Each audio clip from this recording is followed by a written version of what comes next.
First of all, I'd like to thank you very much, the University Competitiveness Network, for this kind invitation. It's a great pleasure to be here, a great pleasure to share with you some information about how we are dealing with international activities at the University of São Paulo. And I also have to thank very much the Korea Foundation, who gave me this opportunity, who has given me this opportunity to come here to visit Korea and to visit Korean institutions. I am very happy because I managed to visit 4 institutions plus 6, signed 6 agreements. I think it's, and I met my colleagues from Korea Foundation delegation. It was fantastic to learn about their universities and their activities. Okay, my presentation will be mainly dealing with international activities at University of São Paulo. And I will start giving a very short idea what is Brazil, because we are from the other side of the planet, exactly opposite side of the planet. A very brief presentation of my university, and then we can discuss a little bit about internationalization. There are 26 states, plus Brasilia, which is the national capital, and the population now is about 210 million inhabitants. University of São Paulo is a state university. It's not a federal university. We belong to the government of the state of São Paulo. I am a civil servant of the state of São Paulo. And university is I'm doing wrong things. The university is mainly based at the capital city of São Paulo, which is 60 kilometers far from the sea. And we have campuses in other 7 cities. Even in the city of São Paulo, the university is very large, so it's not enough. It has several campuses in the city of São Paulo. Unfortunately, Brazil is not a very uniform country. We have a lot of differences inside the country. For instance, Brazil has 8.5 million square kilometers. The state of São Paulo represents only 3% of the area. The population of Brazil, as I mentioned, about 210 million. But 21% of this population is living in a very small area. The GDP of Brazil is the 8th of the world, $2.00 trillion, US dollars. But 31% of this GDP is made in the state of São Paulo. The country invests 1.1% of GDP in science and technology. In the state of São Paulo, the investment is higher. Almost 40% of the researchers, they work in the state of São Paulo. Almost 43% of the scientific papers produced in Brazil are done in the state of São Paulo. And the University of São Paulo alone produced 20% of the science and technology development in Brazil. So we have more than 200 universities. So everything is extremely concentrated in a small area. Let's talk a little bit about University of São Paulo. University of São Paulo started in 1827, just after the independence of Brazil.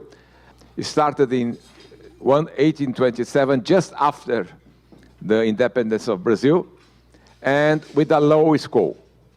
At the end of 19th century and the beginning of 20th century, several professional faculties were established. The Faculty of Engineering, Faculty of Medicine, Faculty of Agricultural Studies, Faculty of Dental Studies, Faculty of Vets, and so on. Well, it was a very good time in the world to invite young, bright scholars from Europe to São Paulo. So in 1935, 36, 37, we received a large number of European scholars.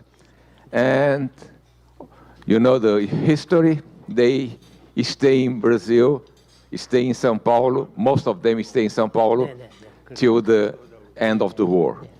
Nowadays, we have almost 90,000 students, one-third doing graduate courses, research graduate courses, and 60,000 undergraduate students. Of course, we have 60,000, 70,000 professionals doing continuing education. But these 90,000 students, they are inside university. With 60,000 undergraduate students and 30,000 graduate students, we have 6,000 faculty members, 14,000 non-academic staff.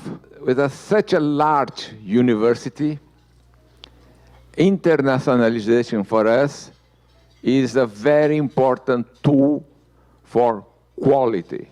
It is very important for the administration to get this type of, let's say, qualification of our graduate and postgraduate programs. When we sign an agreement with a foreign university, we can be sure that our activities are accepted by our foreign partners. So this is for us a very important quality assurance.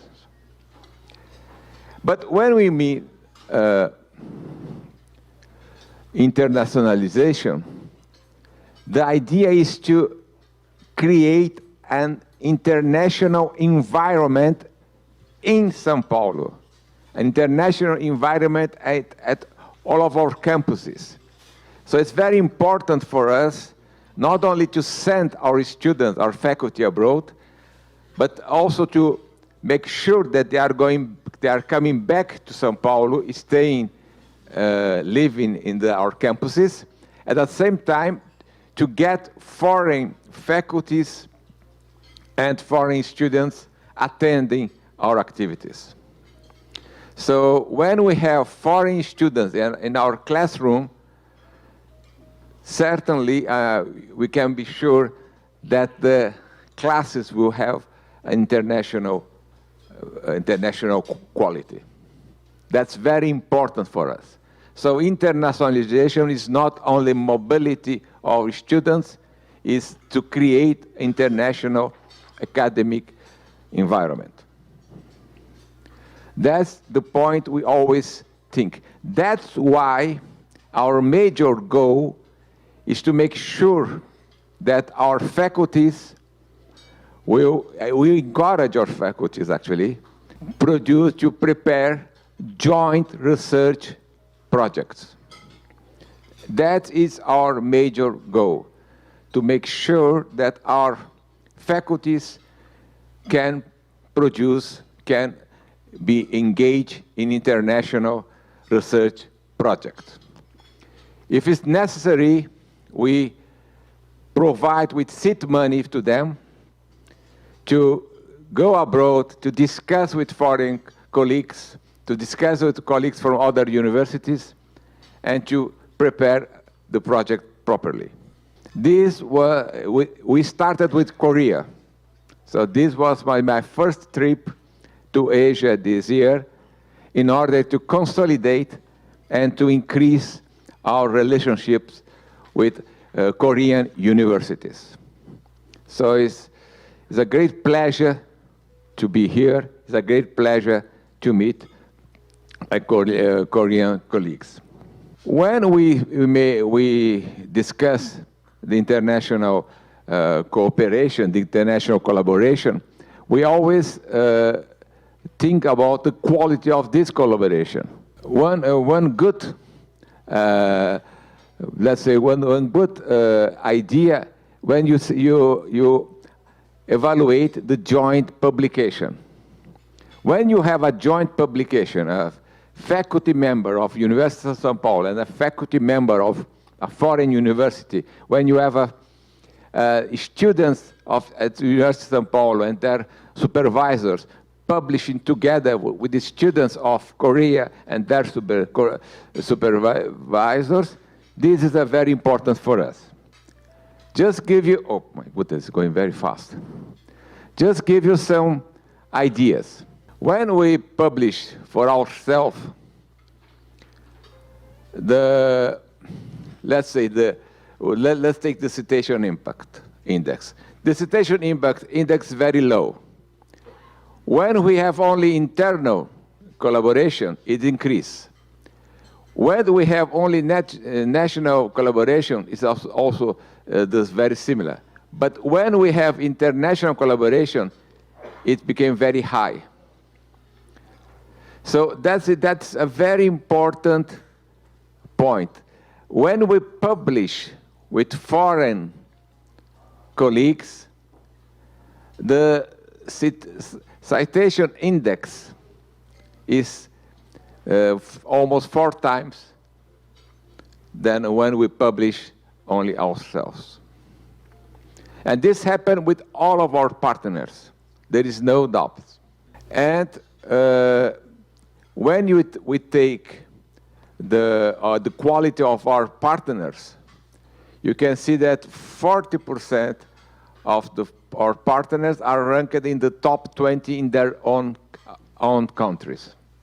So we have a good partners in all of the world. Here in Korea, where is Korea here? Whoa. South Korea is here. We have 15 partners among the 20 top universities in Korea. You can see that we have already a lot of partners with a large number of joint papers.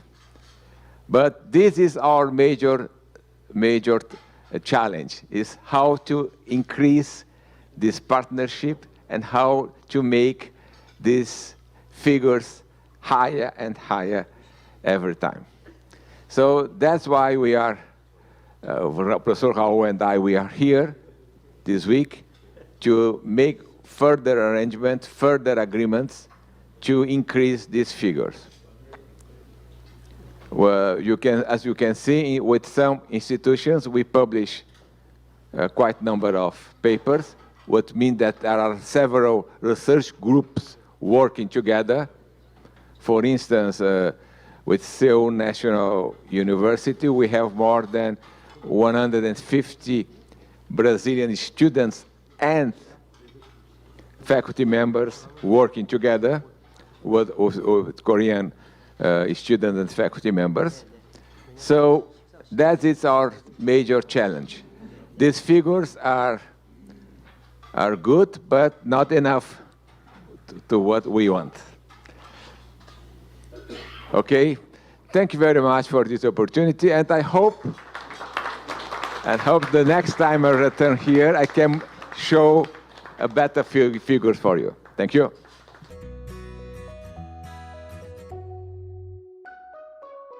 It's my great privilege to be here, and on behalf of all of us who are a part of the Distinguished Visitors Forum, we would like to thank very much the University Competitiveness Forum for allowing us to come in and see some of the issues that the Korean university sector is facing, some of the challenges that you have, the very creative ways in which you're addressing them.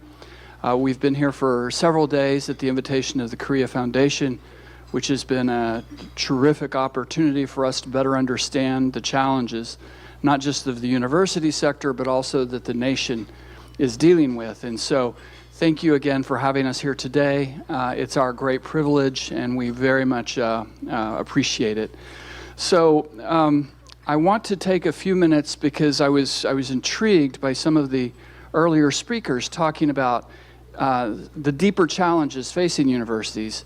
I find that the title of the organization, the University Competitiveness Network, a little bit ironic, because we want to be competitive, but it's our own competition that in many ways is hurting us, and so we're addressing this. I've been asked to speak a little bit about my own university, about Oklahoma State, but I would like to frame it within this context of the challenges that all of the universities are facing.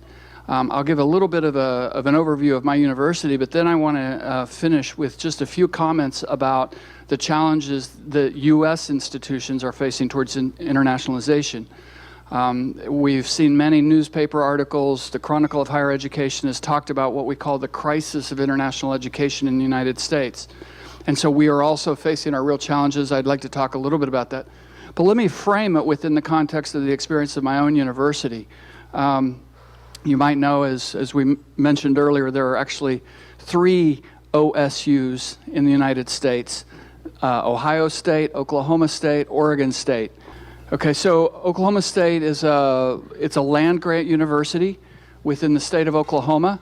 We have about 25,000 students. We're Carnegie R1, Tier 1 university research.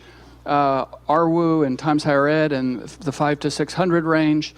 I'll talk a little bit about this because Oklahoma State's experience, like many U.S. universities, has been that we have ignored the global rankings for many years, and it's killing us because we've ignored them.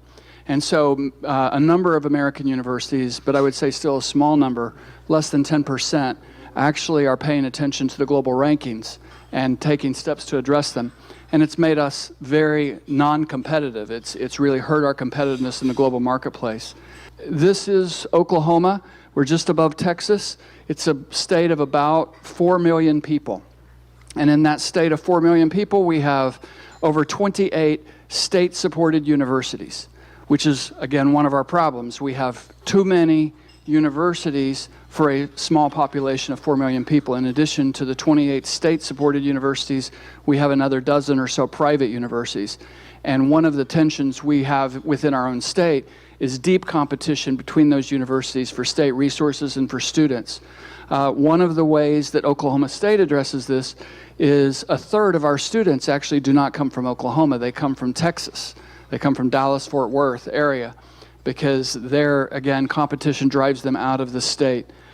We live in a college town of about 54,000 people. Now, this makes another challenge for us in that around the world, the best universities are located where? In cities, except in the United States, where all the land-grant universities are typically based in small towns. And so that's another factor that makes it difficult for us to compete. I've mentioned the word land grant, and many of you probably have experience with land grants in the U.S. They are a unique American institution that were founded out of U.S. federal government actions of 1862, in which the federal government would give grants, usually of land, sometimes of money, to each of the states if the state would form a university that had 2 key purposes. Number 1, focus primarily on economic development, by which they meant technological advances in agriculture and engineering. So most of the land grants began with the name A&M. I used to work at Texas A&M. My own university used to be called Oklahoma A&M. Iowa State used to be Iowa A&M, but many of them changed their names. The second key factor was that the universities could not focus on elite students. They had to focus on the children of the farmers, the poor, less advantaged citizens of the society. And so the land grants became a major factor. The other characteristic, of course, is you see this picture here. The land grant universities all have extensive systems of what they call extension. And so in my own state, our university has an office, an extension office in every county in the state, all 77 counties, where they provide technical expertise to the farmers, the ranchers, the businesses. And so every land grant school has this extension mission, which means, again, our resources don't go just on the education or the research. The resources go on the economic empowerment of that region. The land grant system probably was one of the biggest factors in the expansion of the American economy in the post-war period. because it took the scientific research out of the laboratories and out of the elite universities and pushed it to the communities, and particularly the rural areas. My own university was founded in 1990. That's actually 13 years before the state was founded. So the university is older than the state of Oklahoma. About OSU, we have about 1,500 international students, over 60 from South Korea. We have 240 international faculty. And I would like to mention just this other element. One of the aspects of being a land-grant university is, particularly in Oklahoma, almost 10% of our students are Native American. And this has become a major part of our university life. So Native Americans historically have come from less advantaged economic or social backgrounds. Our university has made a major effort to integrate them in, to bring them up to the highest educational levels, and to build out the economic growth of the Native Americans as well. Just last fall, we announced a new partnership with the Cherokee Nation. So the Oklahoma State Medical School is partnering with the Cherokee Nation to form the first medical school located in tribal land, located or really owned by the Cherokee Nation. And so it's been a tremendous benefit as we announced that. Now Native Americans from all over the United States have asked to come be a part of that effort. But the idea is, because Native Americans typically are health deserts, very poor healthcare facilities. And so by forming a medical school for the Native Americans, we hope to address that issue. Our global legacy really began in 1949. We had a president, Henry G. Bennett, who was a personal friend of Harry Truman. And of course, South Koreans know Truman very well. But Bennett was asked by Truman to be the founding director of something called the Point 4 program. The Point 4 program is the scientific counterpart to the Marshall Plan.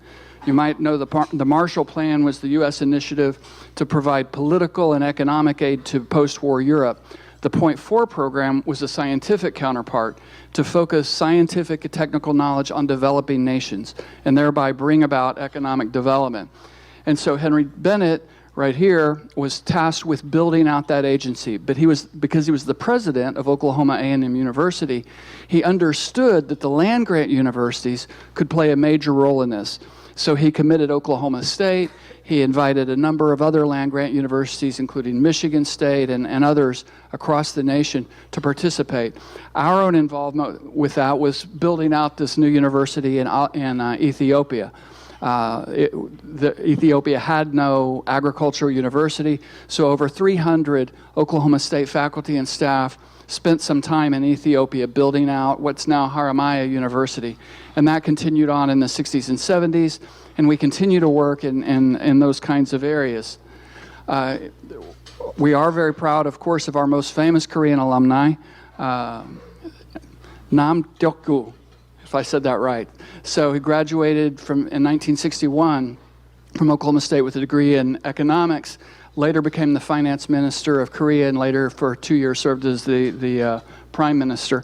We honored him in 2005 with one of our highest university awards, and we're very proud of that. And we see his success and his contribution to the growth of Korea as part of our land-grant mission, and we're very, very proud of that relationship. We also have a very robust relationship in fire protection. We are one of the oldest universities that does fire protection, safety management kinds of programs. And so since 2005, we've been training Korean firefighters who come to our campus and spend time learning how to do more advanced firefighting capacity. And then in September, we'll start another one with Gyeonggi-do Provincial Fire Academy.